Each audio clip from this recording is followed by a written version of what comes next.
കാഴ്ചക്കാരിൽ കൗതുകമുണർത്തി ഇരട്ടത്തലയുള്ള ഒരു തെങ്ങ്. കാസർഗോഡ് എടയിലക്കാട് സ്വദേശി കുഞ്ഞുമാണിക്യത്തിന്റെ വീട്ടിലാണ് ഈ അത്ഭുത തെങ്ങുള്ളത്. ഒറ്റത്തടി വൃക്ഷമായ തെങ്ങിന് സാധാരണ 2 തലപ്പുകൾ ഉണ്ടാകാറില്ല. അപൂർവമായി ഒന്നിൽ തലപ്പുകൾ ഉണ്ടായാലും അതിലൊന്ന് പിന്നീട് നശിച്ചു പോകും.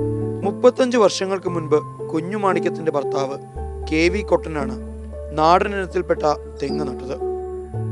8 വർഷം മുൻപ് തലപോയി നശിച്ച തെങ്ങ് പിന്നീട് വീണ്ടും കിളർക്കുകയായിരുന്നു.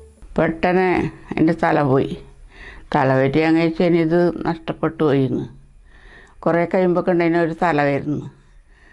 തല വന്ന് തേങ്ങയെല്ലാം പിടിച്ചിട്ടാകുമ്പോൾക്ക് മറ്റേ ഭാഗത്തൊരു എതൽ പൊട്ടിയിട്ട് അതിനും പിടിച്ചും തേങ്ങ നല്ലോണം തേങ്ങയുണ്ട് അതിന്. കിളിർത്തു വന്ന 2 തലപ്പുകളും ഒരുപോലെ ശിഖരങ്ങളായി വളർന്നു കായ്ച്ചു തുടങ്ങി.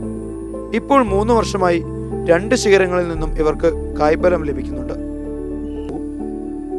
കായ്ഫലം കൂടിയാൽ ശിഖരങ്ങൾ അറ്റു വീഴുമോ എന്ന ആശങ്കയുണ്ടെങ്കിലും നന്നായി വളവും വെള്ളവും നൽകി തെങ്ങിനെ പരിപാലിക്കാൻ തന്നെയാണ് വീട്ടുകാരുടെ തീരുമാനം.